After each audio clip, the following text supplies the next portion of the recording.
we're back at the laptop end with our cable reel.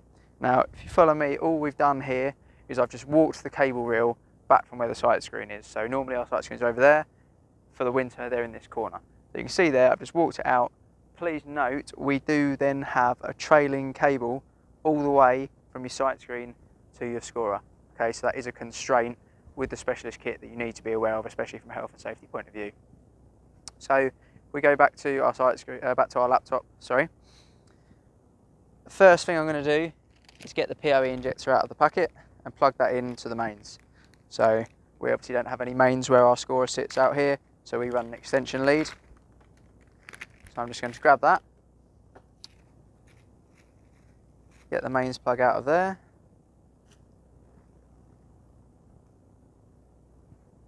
plug this end into here, and then plug this in to your mains power. Okay, and that's fine just to rest on the floor. I'm then going to grab our Ethernet cables. Now, depending on where your mains power is, if you're far away from where your laptop might be, that's what your 5 meters is for. So you've got a 5 meter cable from where your laptop could be, from where your mains power and your PoE injector is. Your cable reel is going to sit next to your power, so that's what I'd advise using the 2 meter cable for. So obviously here it doesn't affect us at all because we're right next to the power with an extension lead, but for those of you who might be 3 or 4 meters away from the power, then that gives you an option to have your laptop where you'd require it. So whichever cable you decide to plug in to the cable reel, one end is going to go on the side here, so you can see it's just going to pop in and click, and the other end into the PoE injector, you've got LAN on the left hand side or PoE, so we need that to go into the PoE section, so the P there stands for power. Okay, that is then going to run power all along the Ethernet cable all the way to the camera. Now the first few times you're setting this up, I'd advise watching the camera. Approximately 45-50 seconds after you've powered it on, the camera should power on and spin around. When you're first getting used to the setup, you're not sure if you've done everything correctly, make sure you watch it spin up, because if you are having issues, one of the first diagnostic questions would be, has the camera powered on? Okay, so obviously I'm fairly comfortable with this, so I'm not going to worry about going around there. What I am going to do is then take these little ties off of my 5 meter Ethernet cable.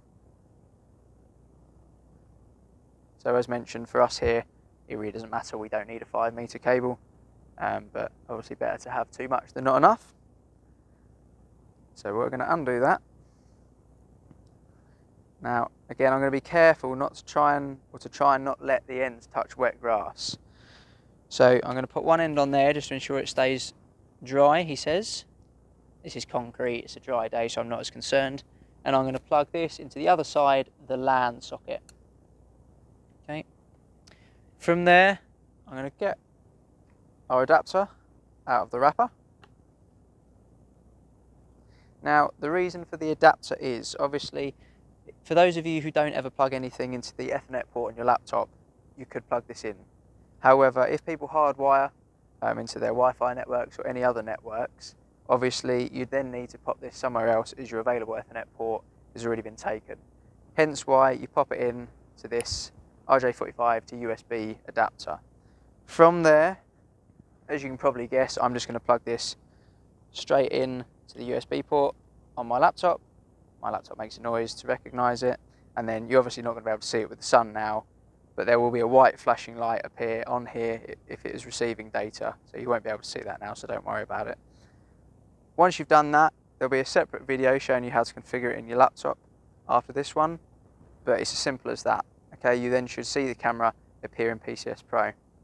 So we're powering it and transferring the data from down here, and then we're just running one long cable to the camera, which is then transferring that power and data over there, back to here, into our laptop.